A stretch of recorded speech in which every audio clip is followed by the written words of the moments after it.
Bharat second hand Miraj क्यों खरीद रहा है? मई 1999 का अंतिम सप्ताह। कारगिल युद्ध शुरू हुए 1 महीना हो गया है।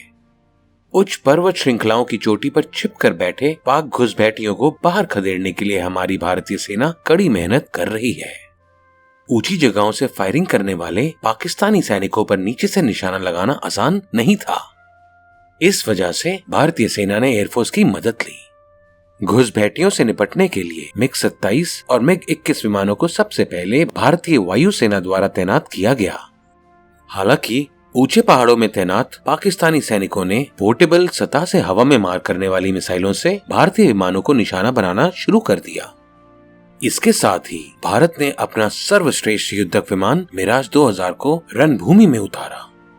दिन रात उड़ान भरकर मिराज ने भारी बमबारी करके सारे बंकरों को चकनाचूर कर दिया। आमूमन वायुसेना द्वारा अपनाया गया गठन इस तरह था कि पारंपरिक बम्बों के साथ उड़ने वाले मिराज के ठीक पीछे ही लेजर निर्देशित बम्बों से सुसज्जित 2 सीटों वाला मिराज उड़ रहा था। आमतौर पर लेजर बमों का उपयोग दुश्मन के command and control bunker centre को तबाह करना और उन लक्ष्यों को नष्ट करने के लिए उपयोग किया जाता था जहां सामान्य बम नहीं पहुंच सकते थे। घुसपैठियों की सतह से हवा में मार करने वाली मिसाइलें मिराज को छू नहीं सकी, जो समुद्र तल से 33,000 फीट की ऊंचाई पे उड़ता था और केवल बमबारी के लिए नीचे कूद जाता था और वापस उसी स्थिति में आ जाता था। इसके साथ ही पाकिस्तान ने सरेंडर कर दिया। ये एक ऐसा क्षण था जब मिराज विमान की असली क्षमता दुनिया के सामने स्पष्ट हो गई। इसमें कोई शक नहीं कि मिराज भारतीय वायुसेना के इतिहास में सर्वोच्च सराहनीय सेवा का प्रदर्शन करने वाले युद्धक विमानों में से एक है। लेकिन इस दिन और युग में जब दुनिया भर के सैन्य बल आधुनिक 5वीं पीढ़ी के लड़ाकू जेट विमानों की ओर रुख कर रहे हैं, और वे भी जब भारत खुद सर्वश्रेष्ठ और आधुनिक राफेल विमानों की ओर बढ़ रहा है, ऐसे में हमारे देश द्वारा इस्तेमाल किए गए 4थी पीढ़ी के विमानों को प्राप्त करने का क्या मतलब है?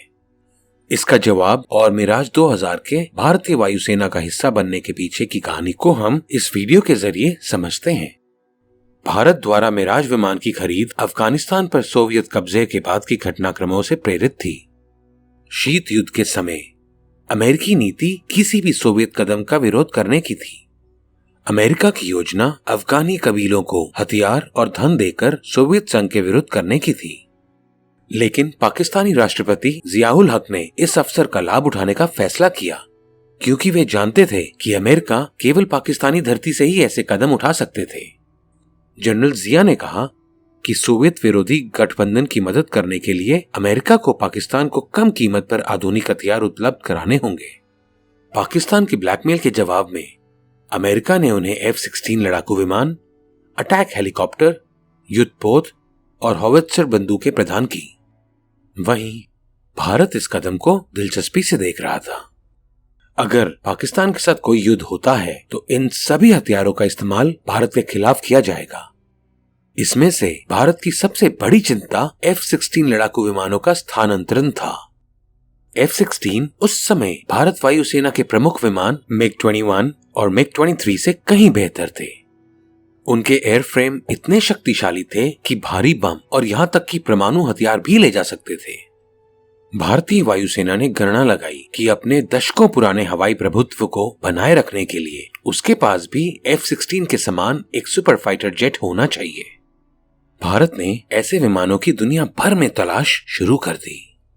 पोखरण परमाणु परीक्षण के बाद लगाए गए प्रतिबंधों और पाकिस्तान के साथ मित्रता के कारण अमेरिका द्वारा भारत को F-16 की आपूर्ति करने की संभावना कम थी। उस समय भारत के प्रमुख हथियार प्रदायक सोवियत संघ ने MiG-29 विमान की आपूर्ति की पेशकश की, लेकिन भारतीय वायुसेना को उस विमान में कोई दिलचस्पी नहीं थी। अपनी उत्कृष्ट वायु श्रेष्ठता के बावजूद MiG-29 को जमीनी हमले के लिए अनुपयुक्त माना गया। भारतीय वायुसेना ने सबसे उत्कृष्ट विमान की खोज के हिस्से के रूप में फ्रांस निर्मित मिराज F-1 विमान का मूल्यांकन किया। हालांकि विमान से संतुष्ट नहीं होने के बावजूद भारत को डसॉल्ट के प्रोटोटाइप मिराज 2000 के बारे में पता चला। बाद के विश्लेषण में भारतीय वायुसेना ने निष्कर्ष निकाला कि ये नया मॉडल किसी तरह F-16 से बेहतर था।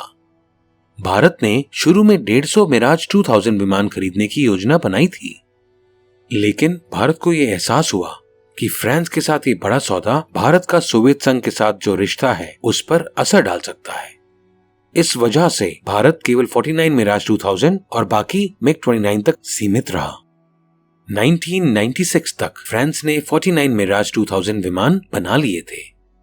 इसमें 45 सिंगल सीटर फाइटर्स और 4 ट्विन सीटर ट्रेनर शामिल थे। क्योंकि भारत इस विमान का पहला विदेशी ग्राहक था, इसीलिए भारत में विमान की डिलीवरी के दौरान कई तकनीकी समस्याएं थीं। हालांकि प्रारंभिक अवस्थाओं के बाद उचित रखरखाव के साथ मिराज भारतीय स्क्वाड्रन में पूरी तरह से सुसज्जित हो गया था। भारत ने कारगिल युद्ध में अपने बेहतरीन प्रदर्शन को मद्देनजर रखते हुए 2004 में 10 और मिराज विमान खरीदे। तथ्य ये है कि भारत न केवल कारगिल युद्ध में बल्कि हाल ही में बालाकोट पलटवार और गलवान संकट में मिराज पर ही निर्भर था। ये दर्शाता है कि मिराज विमान अभी भी भारतीय वायुसेना के लिए बहुत महत्वपूर्ण है। आज भारत के पास 50 मिराज विमान हैं। इन सभी की कार्य क्षमता सुनिश्चित करने के लिए लगभग 300 स्पेयर पार्ट्स की तत्काल आवश्यकता है। हालांकि 2007 तक डसॉल्ट एविएशन ने मिराज विमान का उत्पादन बंद कर दिया था और उसी वक्त रफेल विमान का उत्पादन शुरू कर दिया। इसीलिए उत्पादक से स्पेयर पार्ट्स उपलब्ध नहीं हुए।